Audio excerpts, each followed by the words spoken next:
Hey everyone, welcome back. Today we are taking a look at the new Byredo palette. This is the Bibliophilia. I think that's close.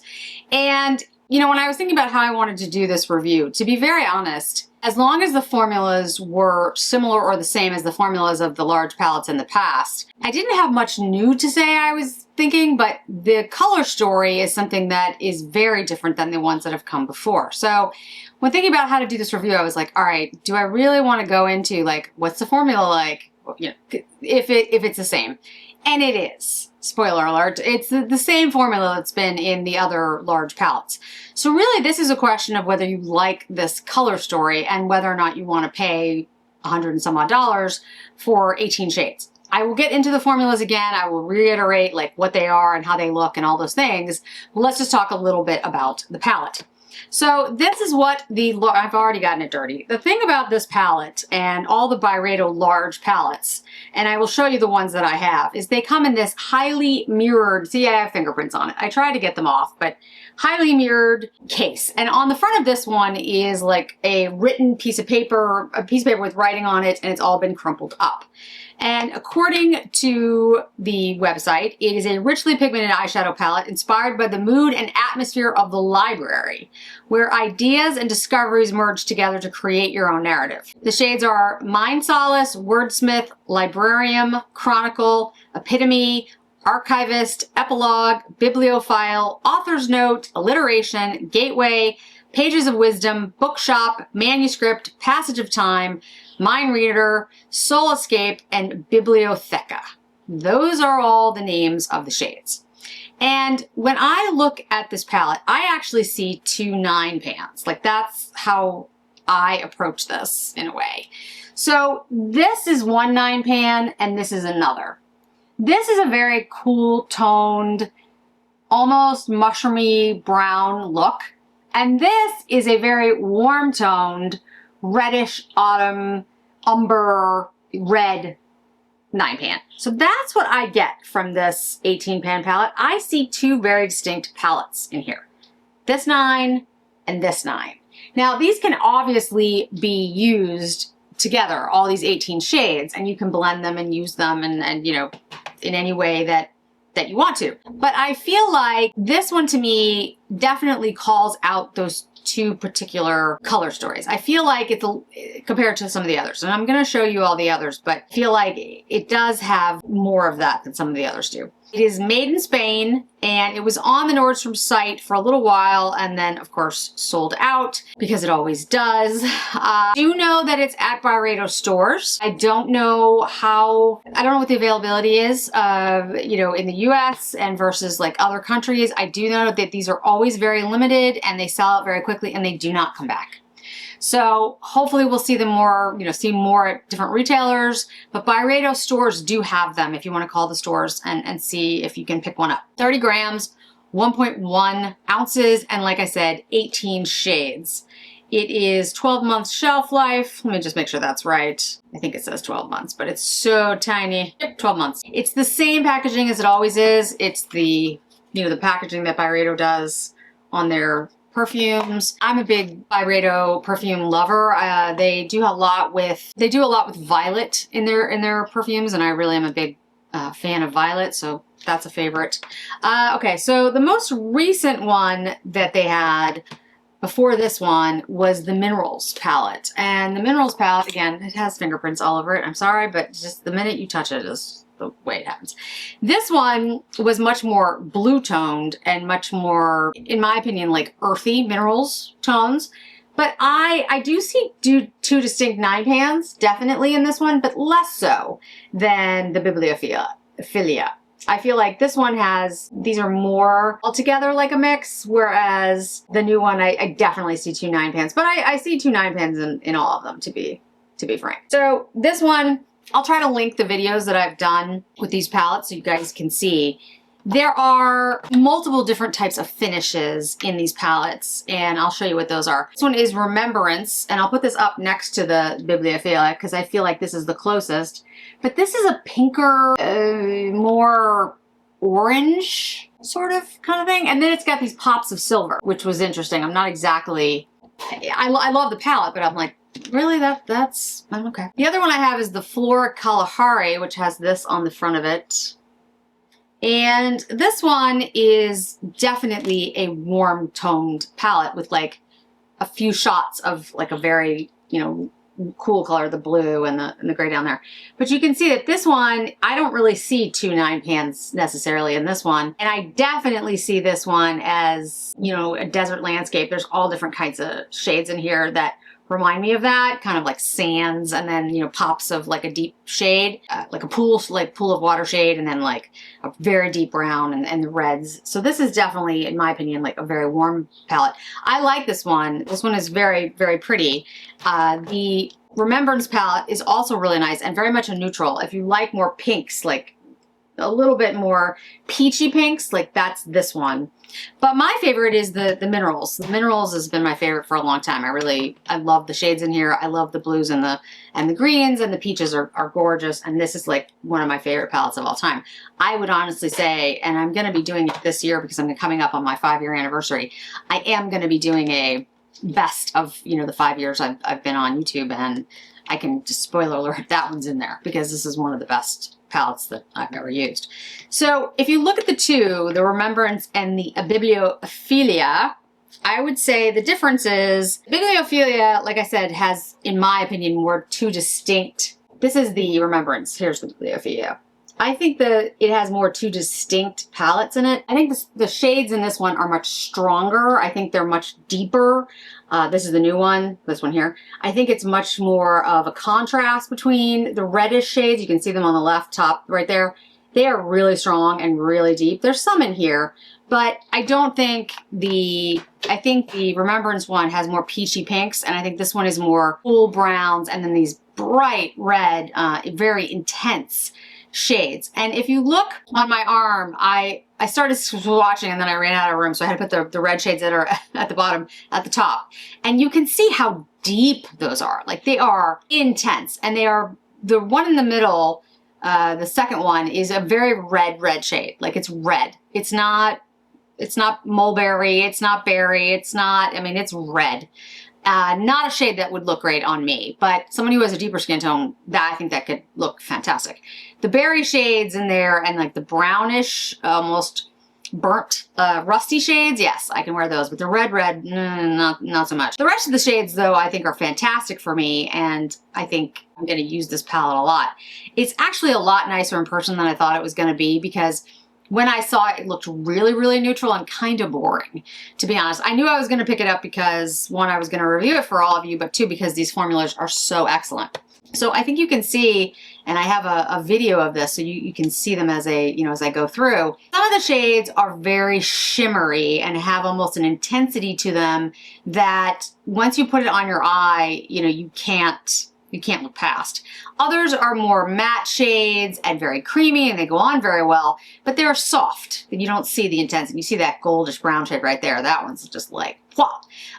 And the red shades are kind of like that too. The gold shades in here are very intense. So you have these shimmery, almost foiled shades. You have matte shades. You have satin shades. None of these are toppers. I don't get any topper shades from this. None of it's glitter. None of it's like gonna have fallout. But you can see like that shade at the end, it looks almost black. That's a brown. That's not even a black. So these shades are very intense when they have a lot of pigment in them. And then the lighter shades, work exactly how they're supposed to. As I put this eye look on, I will tell you that, I was going for a very subdued look. I was using basically the shades over here. I didn't really use these shades. I'm going to show you them on my eye in a moment. But I just want to say what I did is I took this shade here and used that like kind of to build out the crease and then sort of all over the eye. And then this shade to intensify it. And I used this shade to intensify it a little more. This shade to line the eyes with. This shade on the outer corner and into the crease. Then I used this shade in the brow area. These two shades on my eyelid, and this shade in the outer corner to intensify. So you'll see all of that as I put this eye look on. And what I'd say is, like, they all went on beautifully. The intense, almost foiled shades look great. The mattes are beautiful. The satins are gorgeous. They are all intense. They do not flake. I have nothing bad to say about this palette. I think it's just a question of, do you have these tones and do you like them? Because if you don't, then there's no point in buying a palette for $100 and some odd that, depending on where you are in the world, 100 and some odd pounds, you know, whatever it is, that you don't like the color story. Even if the formula is great, if you're not going to use it because you don't like the color story, then what is the point? Now, like I said, there's 2 9 pans in here, in my opinion, and I went with the cooler 9. So that's the look that you're going to end up getting if you focus on those. The golds in here are warm-ish, this shade here and this shade here, and as you saw on the swatches that I did, but they're not like yellowy gold. They're almost like a platinum underneath the gold, so it has a little bit of coolness to it. And it is, you know, they're very striking, but I wouldn't say that any of them on this side are yellow. On this side, though, this shade in the middle is very intense, and this is almost like a rust. It has a little bit of orange gold in it, and it's really beautiful. And this shade almost like a cream, which is really, really nice. The brown here is beautiful. It's like a good, you know, everyday. There's really some beautiful shades. These 3 shades, like I said, are very intense, and they are, the one in the middle, this one here, is red. There's no way around, like it's red. What I'm gonna do is I'm gonna just take a little bit of those colors so you can see them on me today, and we can talk about what this might be like. If you have, you know, the Dior odds and the quints, sorry, over the last several years, there's been color stories with these in them, especially the warm ones. And Chanel had these reds, you know, in like every quad they had a few years back. However, this formula is better than any of those. This formula is better than practically, like, overall every other brand. Interestingly enough, this formula is not in the clamshells of the Byredo. I don't know why. So if you were to ask, well, Jennifer, would you buy these 4 palettes over like all the Chanel, all the Dior, whatever? The answer is probably yes. These are better. The formula is better. However, I don't travel with like 4, I would never bring this on a trip. I don't love having an 18 pan palette. Like, I like having 5 colors that all work together. Like on my recent trip to Wyoming, and yes, I will have a vlog video coming soon.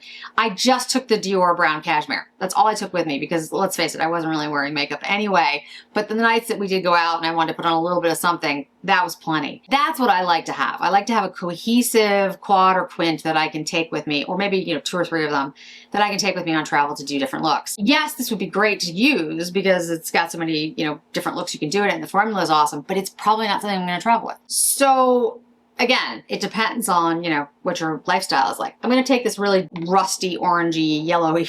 This is the most impactful, I think, shade in here. So yeah, I mean, is it better? Is the formula better? Yeah, it is. But again, I don't, you know, for my lifestyle, I still prefer having those smaller quads and quints. It's just, you know, how I am. If I was a makeup artist now and I was going to like a wedding, you know, doing people's makeup, yeah, I would definitely bring this because you could add, you know, just little pops of these types of shades and it would be amazing. So that's the, you know, orangey rusty gold shade.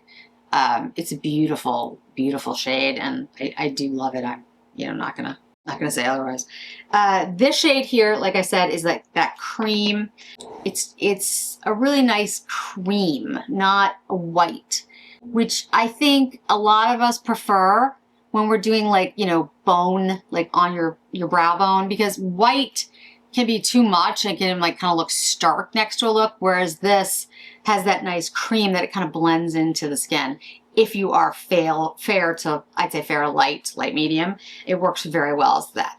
If you have a deeper skin tone, there are other shades in here that would probably work the same way. This cream shade works for me. All right, so I'm also gonna take this shade here, which is this, you know, burgundy, rusty red shade, and show you, like, seriously, I'm just using like the tiniest amount because it changes the look of this so fast. And that's the thing about this Byredo formula. It blends beautifully. You do want to be careful with it. You don't want to go in with a heavy hand like you can do with some of the other designer luxury makeup, because it's a lot. Like you don't need a lot. You just need a little teeny bit and it will change the look of the eyelid. I mean, it's pretty fast. And I'll take a little bit of this shade, which has a little bit more of that berry in it, and just put a little teeny bit. It's a stunning, stunning palette. But, you know, it's got to be colors that you like. It's got to be the type of look that you're going for. If you never use an 18-pan palette and, you know, you're like, yes, but the formula is amazing, but if you're not going to use it, don't waste your money on it. I will tell you that from what I have seen that's coming up for fall, winter, there's some pieces that I've already bought that I've talked about. This is the best release of the next month or so, in my opinion. Like, if you were gonna buy something, I would buy this. It's just an amazing product. And I also love the cover art. I love the fact that it's got a story behind it. I love the way they do that. But of just a matter of actual formula and product and how it works, yes, this is the best of the, you know, the releases that are dropping right about now. Now, I haven't tried everything yet. There's a lot more to come. But if you had to say, like, right this minute, this would be the one that I would focus on. Really, really quickly, I do want to mention, I'm going to have something up on Instagram, probably like a little story or reel or something. You need to be aware about the tariff situation for anything coming from anywhere outside the United States. So I just got something from Harrods, and I will have an entire video dedicated to it that I can only get at Harrods, which is why I ordered it. And when it came to the United States, I got hit with tariffs on the item because it was made in the UK, and so that's 10%. And then there was another fee for, like, they add fees, okay? So there's not only the tariff, but then there's fees on it. So the item was like, I don't know, it's like $200. I don't remember the exact numbers. I'll have it in my story, but $200. And then the tariff was like $42, almost $43, way more than 10%. So, because they add these fees to it. That is going to happen for anything you buy coming from outside of the United States that has been made somewhere else. I have a personal shopper at Harrods. So, like, we talked, she sent it to me. They don't pay it. DHL doesn't pay it. You're going to pay it when it comes into this country. So that can happen on practically any product that you're buying that's from a distribution center that's not here in the US. Again, if you're outside of the US, none of this applies to you. Also, if the product was made outside of the US, which practically everything has some component that's made outside of the US, even if, like, there was somebody talking about knives that are completely made in the US, but the tool that's made to sharpen the knives is only made in Germany. Those prices have all, like, they've all hit those increases. So even if you're buying it here in the United States, there's a really good possibility that there's going to be a price increase on it because of the tariffs for all around the world. So be aware of that, that's gone into effect now. And so if you see these prices increasing on all of these goods, especially luxury goods, it's because some component is from outside of the United States and now has an additional cost to it. Again, brands can absorb that cost, but when they absorb that cost, what that usually means is they spread it out. So instead of me paying the $42.91 that I had to pay in the tariff that came into this country, what they would do is when it comes into this country for them, for their distribution center, they take that $42.91 and they spread it out over everything, and now the product goes up $1 for everyone, that type of thing. So just be aware of that that's happening now. And so you're probably going to see that. This Byredo I bought at Nordstrom. So again, Nordstrom didn't charge me it's in the United States. It didn't charge me anything when I got it. I think we're going to see, if we haven't seen it already, you're going to see like $1 or $2 price increases on practically everything, and that's where that's coming from.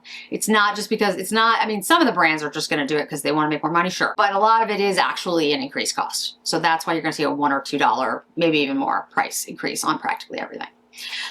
So that's it for today, guys. If you can pick this palette up, I strongly encourage you to pick it up if you like the color story. I think it's going to be my favorite of the year. The Minerals was my favorite of last year. I don't know why Byredo doesn't do this on the small palettes, but it is what it is. So I'd love to hear if you were able to pick it up, if you plan to pick it up, if you can. And if you want the information from my Byredo SA, I do have one here in Boston. Let me know, DM me, and I will get it to you. So thanks so much for joining me today, guys. I really do appreciate it. And I hope to see you in another video really soon. Bye.